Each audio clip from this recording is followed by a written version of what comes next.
Alright guys, you're joining us down at Cologne, GamesCom 2009, and I'm lucky enough to be joined by Tim Jones, who is the project lead for Aliens vs Predator. Now Tim, I've just seen the demo that you're showing in Cologne, which is the Alien gameplay. Can you tell us a little bit about that? Yeah, indeed. I mean, as you probably know, the game is focused on having three very different perspectives, and the Alien gameplay side of things, which is probably the weirdest of all of them, in that as the player you can crawl on all the surfaces in the environment and hide out in the dark, lurk around, seeking your prey, and trying to find hosts for harvesting in order to boost the numbers in the hive. So, I mean, it's a real mix of like vulnerability and power, as you've seen in the movies. Like, you know, you fire a pulse rifle at an alien, it will go down. But if you're up close and personal with an alien, then you're not going to fare so well. So, yeah, I mean, we're focusing on, you know, quite a lot of stealth type gameplay where you are lurking in the dark, being that scary monster. But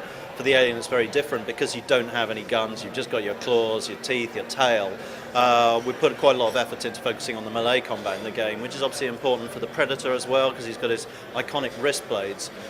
So we've got a system where, you know, we've got lighter, fast attacks that you can carry out, but heavy attacks that take longer to do. But if you string enough of them together in the right moment, if you catch someone from behind, then you can stealth kill them really quickly. And if you're good enough taking them on from the front, then you'll get a pretty gruesome kill move where you might do something like spear them through the chest with your tail, or punch a hole in their head with your inner jaws, which it's a good way of getting your health back as well.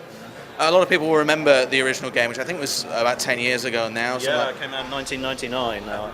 But a lot's changed since then. The technology's improved. You can now the alien seems to be able to get into vents a lot quicker and easier, and the geometry of the levels has become more complex. Yeah, indeed. I mean, back in 1999, it was still a challenge then to get the alien crawling all over the place, but the level geometry was that much simpler. And now, you know, we have to detail everything up with all the pipes and wiring and that's quite a challenge for the player to get around. So we've put a lot of effort into making it as intuitive as possible, smoothing out that experience and allowing you to jump from point to point, use your focus mode to highlight points of interest in the environment, like vents and ducts that you can then just duck into or leap from across a room into at the push of a button, which hopefully people will really enjoy that sense of, you know, empowerment and agility that it really delivers.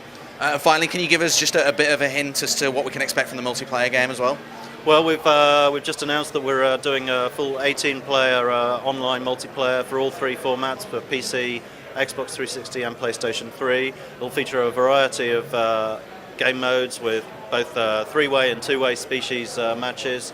And in addition to that, we've also got a survivor game mode, as we call it, which is a four-player online co-op where you can play as up to 4 colonial marines in a point defense mode where you have to survive for as long as you can against essentially never-ending waves of oncoming AI-controlled aliens, which is quite a blast. Okay. Tell us what formats is the game out, and when can we expect it? The game is out on PC, Xbox 360 and PlayStation 3, and it's coming out in February 2010. Great stuff. Thank you very much for your time, Tim. You can find out more about Alien vs Predator as well as all the stuff that's going on here in Cologne on GameSpot.com.